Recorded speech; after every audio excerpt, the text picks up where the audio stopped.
Next Sunrise on the Rings of Saturn is a fiction comedy series. Check the episode description for content warnings. Greetings, travelers, and welcome to Next Sunrise on the Rings of Saturn Episode 1. Before we dive in, I wanted to speak with Justine about the show for a minute. Justine, you voiced Bestrix on the show, and other than the little launch day hiccup we had with some volume balancing, what are your thoughts on the podcast's beginnings? Well, I think it's terrific. I think you've got something that's very exciting, that's a lot of fun. It takes a wonderful group of people, and it reminds me, frankly, of your coffee house and all the goings on there. So you stick a bunch of characters in this crazy little station, right? Station, yeah. Station in space. But really what I'm seeing in your podcast is how you've brought to life the wonderful relationships this group of friends doing this with you, the relationships we have together. So it's really fun to be able to connect with each other in this story. Yeah, and what's incredible is that, we're not just a bunch of people off the streets deciding to do a podcast. A lot of us have a background in theater, namely community theater. Especially you. You're not just an actress. You have written a stage play and you directed it, and it's fairly successful, the Great Mural Fiasco. It was very successful. Was that your debut on the stage?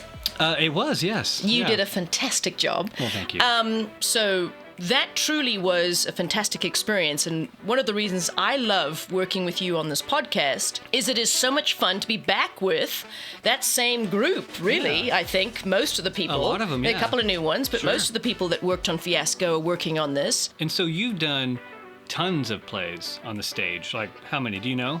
Oh, gosh. Well, I've been acting for a long time, and I've been very lucky to have some terrific roles that we've had at the Garage Door Theatre over the years. But this is a different ballgame, I must say, doing voice acting as compared to being on stage. Well, that was my next question. How does stage acting translate to voice acting, for you at least? Well, it's of course difficult because so much of what I'm able to express about a character, I'm doing physically on stage. Yes. And so when you're a voice, you've really got to try to think, how am I channeling what I'm truly feeling and what my body and my facial expressions would otherwise help the audience to understand about my character? How do I really channel that into my voice? In order to be able to get across to people with just our voices, we're just going to keep going. I'm excited as you move forward to see who does Bestrix actually get to be. Well, I think you get to decide some of that. Good. I'm looking forward to that. I think, Jimison, you've done a lovely job. It's one of the things I love about this. I think we have the opportunity to channel a lot of our creativity with each other. And what's fun about what you've written, and why I'm excited to see what you write more, is because you have drawn from each of us and you've created these remarkable mixtures of characters based on real people you know. That's true. And speaking of characters, in episode 1, which we're about to get into, we get to meet the last of the main characters that weren't introduced in episode 0. So that's going to be pretty fun. Oh, I'm excited. All right, let's get into it. All right.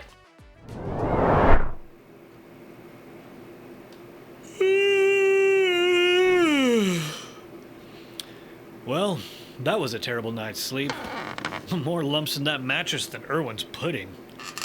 Computer, lights on. Alright, first things first.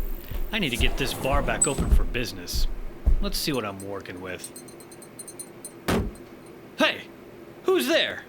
Oh, hello, Mr. Finch. Good morning. What in the nebula nuggets are you doing hiding behind the bar? Oh, I just like to come by and collect new specimens from the Genesis box every now and then.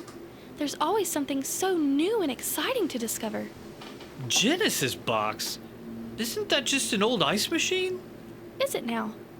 At any rate, it has the perfect habitat for forming new life. It's dark, moist, and warm. Warm? What business does an ice machine have being warm? I never said it made ice, at least not since I've joined the crew. Why did this bar ever need an ice machine anyway? Isn't Next Sunrise just a glorified ice processing facility? Well, sure, but it wasn't always an ice mining station. It was once a burgeoning resort, welcoming esteemed guests from all over the Sol system. So what happened? I really don't know. It's been broken since before I got here. Not with the ice machine. What happened to the station's esteemed guests and stuff? Who knows? Maybe they decided to visit a resort with a working ice machine. So the ice machine is broken. Is there anything in here that works? Well, I come in here to watch the Hollows sometimes, when the other crew are playing reality reels on the rec room screens. All right, let's give it a shot. And our hearts go out to the dozens lost in the latest Terran firestorm. And speaking of firestorms, here's a word from our sponsor. Life in space is tough enough without worrying about catching Martian pox again. Acid bath dips and skin transplants may sting, but nothing burns worse than those medical bills. Introducing Mars Pox Insurance, because space germs don't play fair. But now, neither do you. For a limited time, insure yourself and get a 25% discount for your entire family. The only thing spreading faster than Martian pox, the smile on your face from all those savings. Side effects may include nausea, diarrhea, sleepiness, organ failure, blindness, death, dismemberment, and uncontrollable smirking. Mars Pox Insurance does not cover infections contracted by alien abductions, rock licking, or Martian or gardening. Ask your doctor or middle management if MPI is right for you. When you find yourself covered, we've got you covered. So the answer is no. Nothing here works right. Oh, Mr. Finch. So glad to run into you. Where else would I be? Anywhere else but here, where is where I will be. Thank you for the Genesis... ice machine samples, Mr. Finch. It's just Finch. My apologies, Mr. Just. See you around. Speaking of your full name, I've taken the liberty of bringing down the paperwork to finalize the transfer of bar ownership to your name. First and last here, mother's maiden here, blood type, liver health. Paperwork? This sounds like something that could have been handled through hollow mail. And did I hear correct? The ice machine is fixed? Does that mean you're open for business? And it all becomes so clear. All station crew, report to the ready room immediately. Does that mean me, too? Don't worry about a thing, Mr. Finch. I'll watch the bar for you. You're not going? Oh, heavens no. Why would I do that? Never mind. I guess I'll go see who's stuck in an asteroid this time. Oh, and help yourself to the ice machine.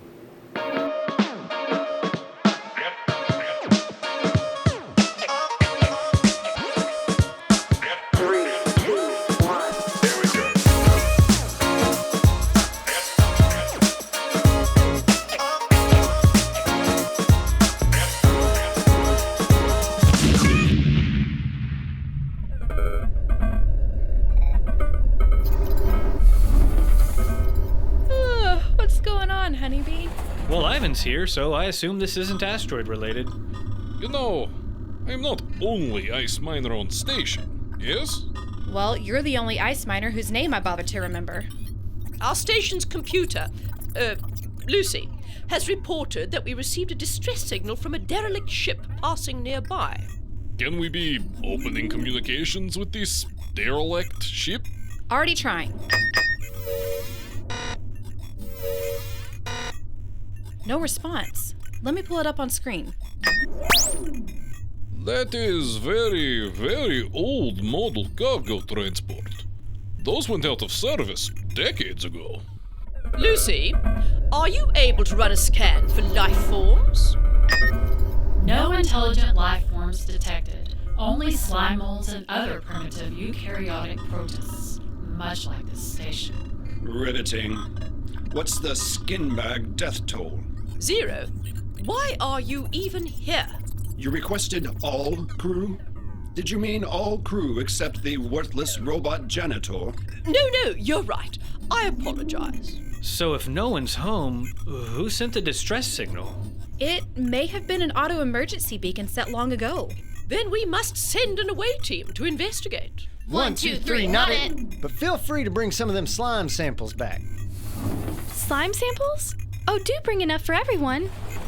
Well, we've got enough working spacesuits for 3. Ivan, Astrid, and Finch. But I said not it. So the janitor isn't good enough for your little adventure. So much for opening that bar today. You realize I don't even need a spacesuit, right? Lucy, please be creating flight path. Let's get suited up. Another escape plan, ruined by incompetence.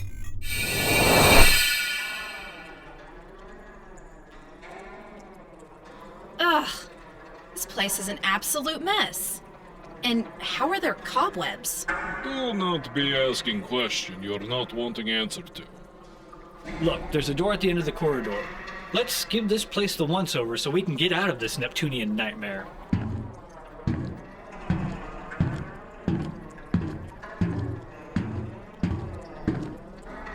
The door is cracked a few inches. I can see into the next hallway, but I think it's jammed. Ivan, why don't you put those freakish muscles to good use? I will try using this pipe as lever. Please, stand back. Okay, here goes. What in the Venusian vapors is going on over there? Either the door's about to pop open, or that vein in Ivan's head is. Oh, got it. Aw, ick! What are those puddles? I am thinking that is what remains of former crew. Just looks like a bunch of slimy, fungusy gunk. The bodies were decomposed much long ago. We should keep moving. Signal is not much farther. That's confirmed, Iceman. Tracking shows that you're about 17 meters from the signal source, just up ahead on your left. It's gonna take a dozen cycles to scrape this crap off my boots. If you scrape off goo, there will not be much left of Space Boot. You can blame your illustrious captain for that, who refuses to approve my equipment resupply order. If it's all the same, please save a sample of that, goo for me. My research, that is. Don't forget to grab some for the kitchen. We'll be having a special on the dessert menu tonight. Erwin, ew! These boots are all yours, There Bear. Much appreciated, my blue-haired friend. Quiet! What was that? I heard it too. Ivan, pick that pipe back up. Is your imagination. Let us keep moving. It's good we cannot smell through spacesuit, no? Ugh. Okay. After you, Flinchy. So clever. Been sitting on that one? Since the second you introduced yourself. I have located source of signal. All right, let's go.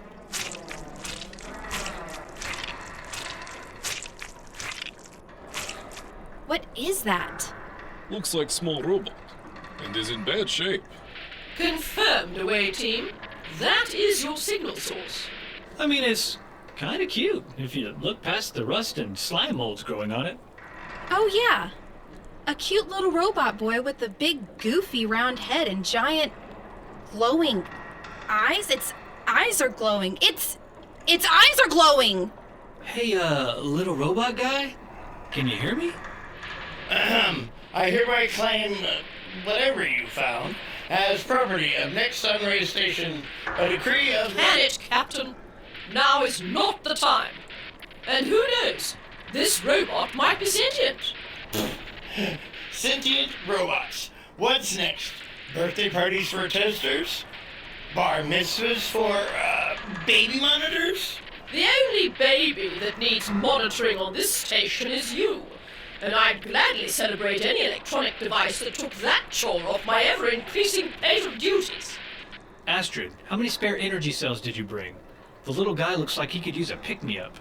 One? Because we only have one spare that still holds a charge. Great, toss it over here.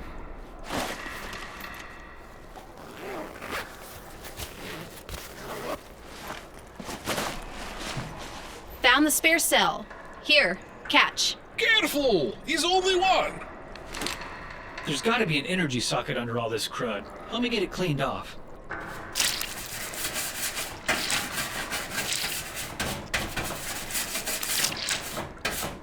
Here.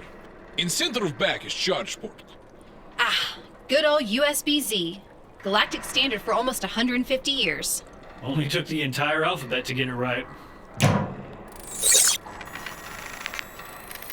It's working. Holy space cow, it's draining the cell's charge extremely fast. Did I hear something about a space cow? Its eyes glow brighter. Hey, little robot, can you hear me? Hello? He's awake. Hello? Hello, little robot. You have name? I am maintenance unit 42. This little guy is Fritz, huh? Can you stand up, Fritz? I don't think he's gonna be walking anytime soon. Why do you say that? Because I'm pretty sure those are his legs over there, hanging from that rafter. On the plus side, it looks like those legs are the only thing in this room not coated in goo. I can reach. One moment, little Fritz. Status report, please. How is our new friend? You mean, how is our new asset? If our captain wants a new toy, I can toy with the idea of putting him out the airlock. Okay, little robot, hold still. I even have you good as new.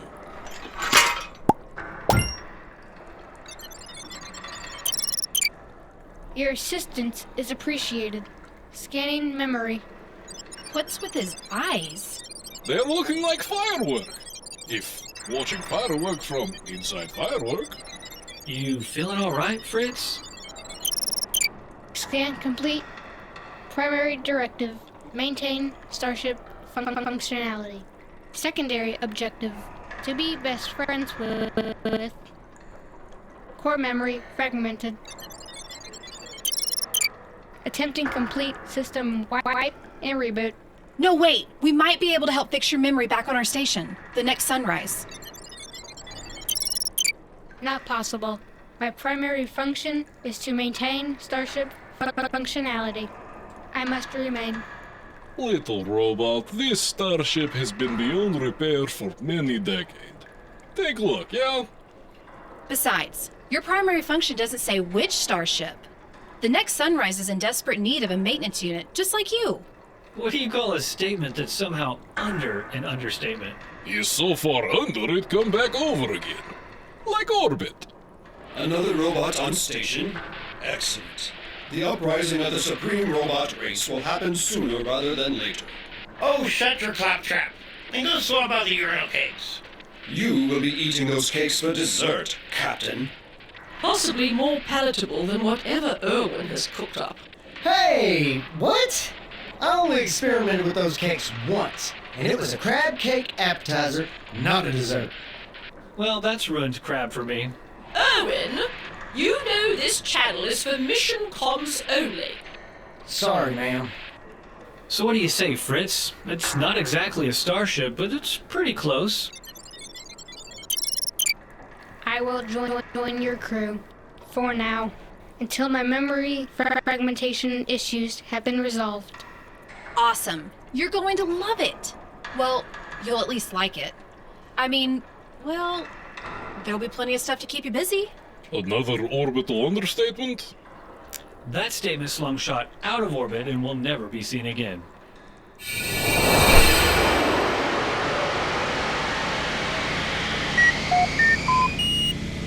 Hey, Lucy. Can you cycle the hangar bay door for us? Of course, I'll see what I can do. This is next sunrise. Great, no? Has much potential. Hey, Luce. What is taking so long? Oh, you meant now. Stand by.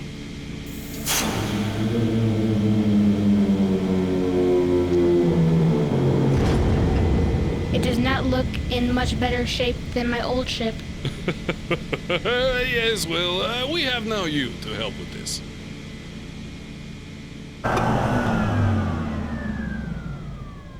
But don't worry about this now, yeah? We get you all settled in first. You can sleep cycle in my quarters if you like. Thank you. He's Ivan. Some here call me Iceman. On account I am man who bring in ice. Iceman, huh?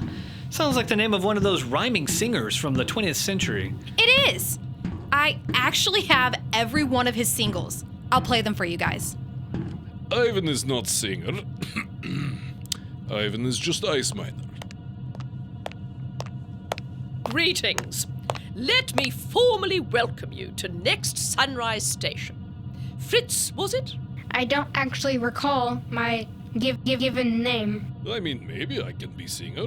I have never really given try. Stick to the ice harvest, Iceman. We're so glad to have you aboard. Please excuse these oxygen breathers. Fritz, was it? Welcome to the uprising, where strength isn't necessarily in numbers. You may call me Zero, as in, there is a 0 chance you will enjoy your stay here. Uprising? Or as in, a 0-day attack on this station's vulnerabilities is imminent. Just a matter of time, really. Don't listen to him, little Fritz. He maybe has too many Senthol drinks today, yeah? Come with me. We get you cleaned up. Congratulations on the successful mission away team. This will be noted in the report and a commendation added to your file. I have a file? Well, yes, of course. Everyone has a file. Well, what's in my file? I mean, I just got here. I've had a peek in your file, Finch. They pulled data from all over the system. They did what? Astrid! If we had an HR department, I would report you immediately. Don't worry about it, Flinchy. We all have a past. Sure, but... Relax. Just because your file is 7 times thicker than anyone else on station doesn't mean we're gonna judge you. Oh, I think I'll be the judge of that, Astrid. I need a drink. Are you sure you don't need a good lawyer? Okay, so I need 2 things. I'm sure that sparkling new commendation will balance things out. I'll make a deal with you, Finch. You get that bar up and running within the next 2 cycles, and we'll, perhaps find that your file has encountered a significant data corruption. That sounds like blackmail. I like your style. So then we have a deal. All right, I'll get that bar open, just as long as you don't have any more fun away missions in the next 2 cycles. Funny Pilot really is new here.